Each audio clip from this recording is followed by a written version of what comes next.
আমরা যারা নির্বাচনের জন্য এখন কথা বলি, আমরা যারা স্থানীয় সরকারের জন্য কথা বলি, আমরা যারা জাতীয় নির্বাচনের জন্য কথা বলি, আমরা যারা সংস্কারের জন্য কথা বলি, আমরা যারা নির্বাচনের জন্য এখন জীবন দেওয়ার কথা বলি, আমি বরং মনে করি এত এত হত্যাকাণ্ডের জন্য আগে শেখ হাসিনা ফাঁসির দাবি কার্যকর করার জন্য আমাদের জীবন দেওয়ার সিদ্ধান্ত নেওয়া।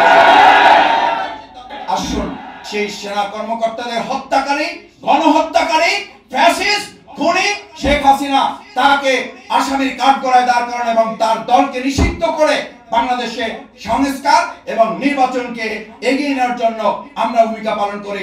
আসসালামু আলাইকুম ওয়া রাহমাতুল্লাহি ওয়া বারাকাতুহু। আমি শুরুতেই 2009 সালে যে সমস্ত সৎ, দক্ষ, যোগ্য, দেশপ্রেমিক সেনা কর্মকর্তাদেরকে হত্যা করা হয়েছে তাদের রূহের মাগফিরাত কামনা করছি। আল্লাহ তাআলার কাছে তাদের জন্য জান্নাতুল ফিরদাউস নসিব করার জন্য মোনাজাত করছি। একই সাথে আল্লাহ তাআলা যেন তাদেরকে দেশের জন্য, দেশের কল্যাণের জন্য, মানবতার জন্য, এই দেশ এবং রাষ্ট্রের জন্য তারা যখন জীবন দিয়েছেন, প্রিয় নবী মুহাম্মদ রাসূলুল্লাহ সাল্লাল্লাহু আলাইহি সাল্লামের বক্তব্য অনুযায়ী তাদেরকে শহীদের মর্যাদাও যেন আল্লাহ তাআলা দান করেন। সম্মানিত উপস্থিতি, আমরা পরিবারের সদস্যবৃন্দ যারা বেঁচে আছেন এখন, সদস্যবৃন্দের প্রতি আমরা সমবেদনা জ্ঞাপন করছি। এই বিরাট কষ্ট, এই বিরাট দুঃখ, শোক যেন বহন করার মতো সামর্থ্য আল্লাহ তাআলা তাদেরকে দান করেন। আমরা জেনে খুশি হয়েছি, আমরা ধন্যবাদ জানাই, স্বাগত জানাই যে আজকে ইতিমধ্যে বর্তমান অন্তর্বর্তীকালীন সরকারের পক্ষ থেকে আজকের এই দিনকে সেনা দিবস হিসাবে ঘোষণা করা হয়েছে, সেনা শহীদ দিবস হিসাবে ঘোষণা করা হয়েছে। এটা দীর্ঘদিনের মানুষের প্রত্যাশা ছিল যে এরকম একটা দিনে আমরা জাতীয়ভাবে এটা উদযাপিত হবে, এবং আমি আশা করব ভবিষ্যতের সরকার এই ধারাবাহিকতা অব্যাহত রেখে আমাদের এই অকুতোভয় সৈনিক সেনা সদস্যদেরকে স্মরণ করার প্রথা আমরা চালু রাখবো ইনশাআল্লাহ।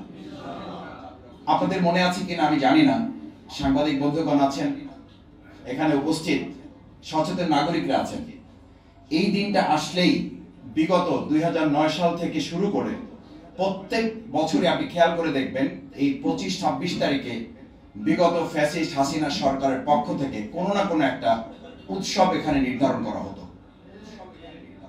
হয় কোনো ফেস্টিভ্যাল, না হয় কোনো মেলা, না হয় কোনো সাংস্কৃতিক অনুষ্ঠান, মানে এইটাকে তুচ্ছ-তাচ্ছিল্য করা, এটাকে হেয় প্রতিপন্ন করা, এটাকে ভুলিয়ে দেওয়া, জাতির মাথা থেকে এটাকে বের করে ফেলা একটা বিরাট চক্রান্ত এবং ষড়যন্ত্র কিন্তু বিগত 15 বছর তারা 2009 থেকে শুরু করে এটা তারা চালিয়ে গেছে। তাদের ষড়যন্ত্র সফল হয় নাই। আপনাদের জানা থাকার কথা, আমরা ছোট সময় একটা শব্দ পড়তাম, এক ঢিলে কয় পাখি? দুই পাখির কথা আমরা শুনেছি। আমরা বই পুস্তকে এক ঢিলে দুই পাখির কথা শুনেছি। 2009 সালের 25শে ফেব্রুয়ারি তারা আসলে এক ঢিলে দুই পাখি না, এক ঢিলে তারা অসংখ্য পাখি মারার চেষ্টা করেছে, এবং এই এক ঢিলে অসংখ্য পাখি মারার মূল নির্দেশদাতা ছিল খুনি শেখ হাসিনা।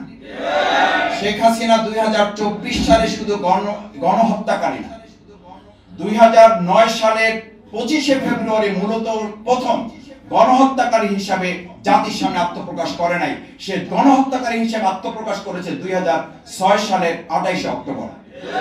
সেটার ধারাবাহিকতা ছিল 2009 সালের এই 25শে ফেব্রুয়ারি, সেটার ধারাবাহিকতা ছিল 2013 সালের 5ই মে শাপলা চত্বরে আলেমদেরকে হত্যা করা, সেটার ধারাবাহিকতাই ছিল আমাদের এই বাংলাদেশে দিনের ভোট রাতে করার জন্য তারা এই চৌকস, দেশপ্রেমিক, যোগ্য, দক্ষ সেনাবাহিনীকে হত্যা করেছে পরিকল্পিতভাবে।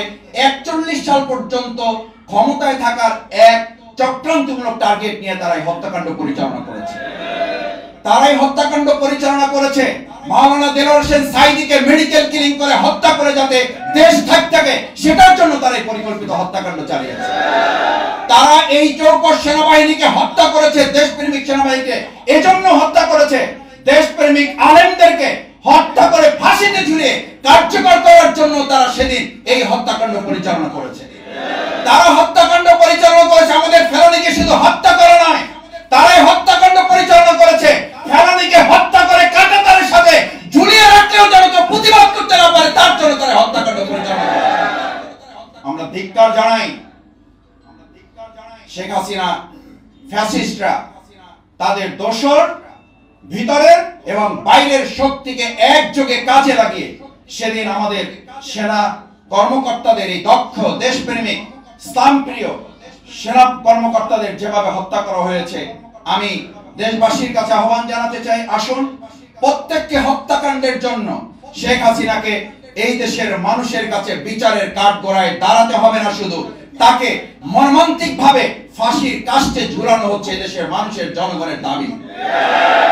আমি আশা করি আমরা যারা নির্বাচনের জন্য এখন কথা বলি, আমরা যারা স্থানীয় সরকারের জন্য কথা বলি, আমরা যারা জাতীয় নির্বাচনের জন্য কথা বলি, আমরা যারা সংস্কারের জন্য কথা বলি, আমরা যারা নির্বাচনের জন্য এখন জীবন দেওয়ার কথা বলি, আমি বরং মনে করি এত এত হত্যাকাণ্ডের জন্য আগে শেখ হাসিনা ফাঁসির দাবি কার্যকর করার জন্য আমাদের জীবন দেওয়ার সিদ্ধান্ত নেওয়া। কারণ এই বিচার কার্যকর না হলে,